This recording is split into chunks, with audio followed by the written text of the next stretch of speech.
Welcome to Kevin Deal Photography, where I take you on my journey through photography. On today's episode, we're going to talk about this portrait photographer's Holy Trinity of RF lenses.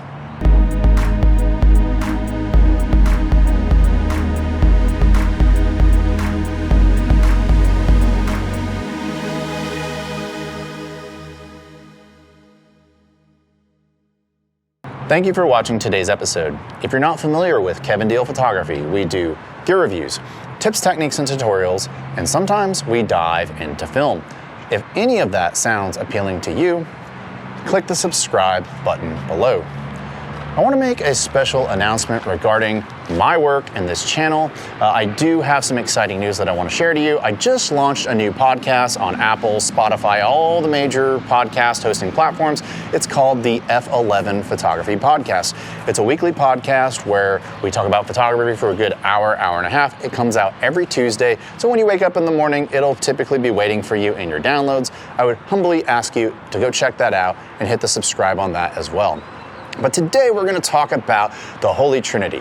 What is the Holy Trinity? Well, if you're not hip to the Holy Trinity in photography, what it typically consists of are 3 zoom lenses. In the RF lineup right now, that's a 15 to 35 2.8, a 24 to 70 2.8, and a 70 to 200 2.8. And what that does for you, unless you're shooting something crazy long like bird photography or something like that, or something super crazy wide like ultra wide stuff, it'll generally cover you in all situations of photography with some slight limitations. You know, you could show up anywhere and have 3 lenses that should get you through any sort of shoot, and that's pretty cool.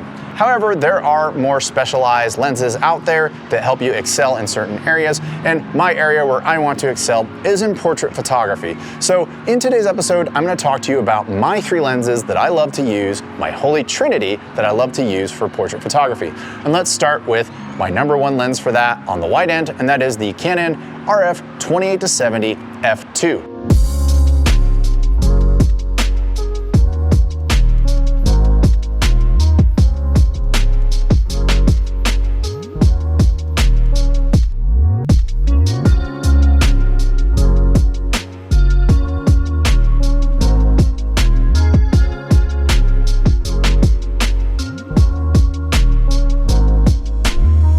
I don't really need to use anything wider than 28 millimeters, and even if I did, I can always take that lens, turn it on its side, stitch together 3 shots, and get a slightly wider shot of my subject.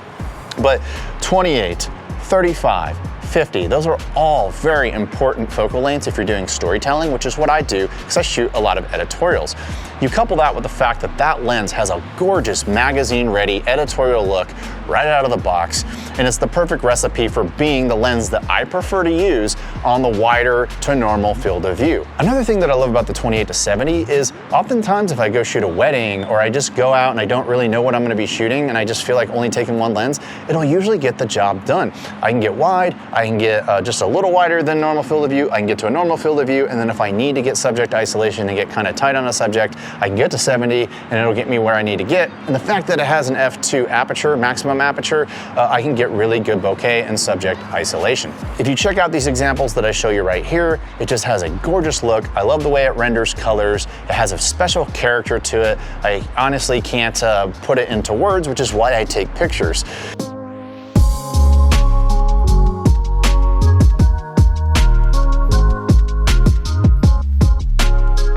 Another place where the RF 28-70 absolutely shines is in the studio. When it's stopped down, you get razor sharp images, and of course you have that versatility of 28-70. Even on the long end, it does a pretty darn good job of headshots. I've made several videos on the RF 28-70, including how I shoot an editorial on the 28-70, how the 28-70 compares to the Canon RF primes, and then just the general review of the 28-70 over a few years. If you want more details on why I love this lens so much, I encourage you to check out the link in the description below to all of those reviews. I love the 28-70 f2. Yeah, it's a little heavy, but I find that it's perfect for what I do. And then let's move into my second lens in my Holy Trinity, and that would be the Canon RF 85 1.2.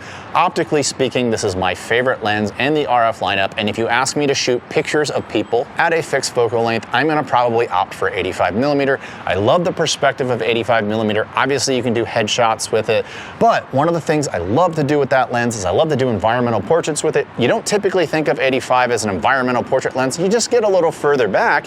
And also another cool thing is a lot of people will tell you that, hey, you can't shoot at 1.2 because nothing's in focus.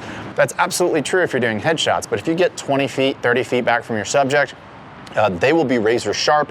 One of my favorite shots to do, one of my signature shots that people love to pick out when they pick out their favorite shots of mine, is I love to get low to the ground. I like to take a really cool shot of the subject where everything in the foreground is completely out of focus, everything in the background is completely out of focus, but we have this tiny little sliver of just sharpness, and it includes their entire body. I love taking that shot and altering it and maybe tilting my camera a little bit, getting low to the ground. It works really well with fitness models. They love the way that it looks. Their agencies, more importantly, love the way that it looks. And so I love the 85 for that, but also stop down. The 85 in the studio is just super sharp. You can also stop it down outdoors. You can check out these examples that I'm showing you right here. The 85 doesn't have to always be shot at wide open, but it certainly is tempting being able to go to 1.2. One cool thing when you're shooting portraits and models with this lens and the previously mentioned 28-70 is the front element is so large, the model can actually see the shutter close through the large piece of glass, which is good because sometimes when you're shooting without a flash and that quiet shutter on your R5 and R6 and those cameras may be hard for them to get into a rhythm when they're trying to flow pose. If you want more details about why I love this lens and why it's my favorite in terms of optics in the entire RF lineup for portraits, I highly encourage you to check out my long-term review of this lens in the link in the description below. Now let's move to my third and final lens, my longest lens, the newly introduced RF 135 1.8 IS. Now, you might be asking me, well, how did you already come to the conclusion that this is number 3 in your Holy Trinity? Well, the EF 135 f2 was already my third lens in my Holy Trinity. I love shooting at the 135 focal length. It's just close enough to a model to where they can hear those quiet shutters so they know to change poses when you're shooting without a flash. And that's something that I hope camera manufacturers, by the way, a little rant, I hope they will start putting a little sound that can be a loud shutter so the model can hear the cue to get into the next pose, because I don't always shoot with a flash. And newly introduced on this model, image stabilization. The conventional wisdom says at 135 millimeters, you have to shoot at 1/125th of a second. However, I found myself able to shoot at 1/13th of a second with this lens. 135 gets me close enough to my talent to where I don't have to shout. I don't like to shout. It's one of the reasons why I don't own a 70-200, because I find anything beyond 135, I'm having to raise my voice, and I don't really want to raise my voice at talent. They don't want me to raise my voice. And so I love the 135. It looks a lot like the 85, just at 135. You can check out my review of that guy in the link in the description below. But 135 does an incredible job of compressing backgrounds. It pulls things in. And so that's kind of the final thing that I need. 85 gives me that cool perspective. 28-70 has that versatility. But sometimes I need to pull things closer behind my subject. And I find that the 135 does an incredible job of that. And that is why it is the final lens in my Holy Trinity. But a lot of you watching this have slightly different needs than I do, so I'm gonna make some suggestions about other lenses you could look at for your Holy Trinity.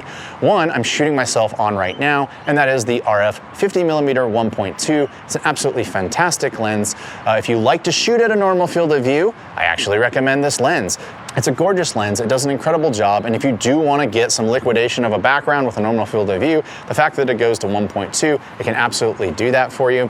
For those of you who shoot on the wide end, you're probably like, well, Kevin, you don't have anything wider than 28. Well, I lied about it being a Holy Trinity because sometimes I do bring my RF 16mm STM with me because it literally fits in my pocket, and I don't really consider it a lens in terms of how much space it takes up because it's about the size of an EF to RF adapter. I will sometimes bring my 16mm 2.8 with me because I don't care about corner sharpness, because I'm usually isolating my subject and I'm usually framing them in the center or off 1/3 in the frame, and so corner sharpness doesn't really matter if it's all blurry and out of focus anyway. I think that technically makes it a quaternity, which, yes, that's a word, look it up. Alternatives to think about, you could do the traditional trio, but you could also maybe do something like a 28-70, a 50, and then a 70-200. Maybe you do something like a 50 mil, an 85, and a 135 if you don't even need to get as wide as I get. Maybe you just like to do tighter portraits. And then obviously Canon will hopefully complicate things one day when they introduce an RF 35 1.2 or 1.4. And to be quite honest, I'm really waiting for that release next. So that does it for today's episode. I thank each and every one of you for watching. Portrait photographers, what's your Holy Trinity? Tell me about it in the comments below. I appreciate all your support. I thank each and every one of you for watching this episode. If you like what you saw today, tell me about it in the comments below. If you like this channel, please, I humbly ask you, click the subscribe button below. And if you want to hear me talk more about fascinating subjects within photography, if you could subscribe to the F11 podcast on Apple, Spotify, and all major platforms, I would appreciate that as well. And until next time, I'll talk to you soon. Bye.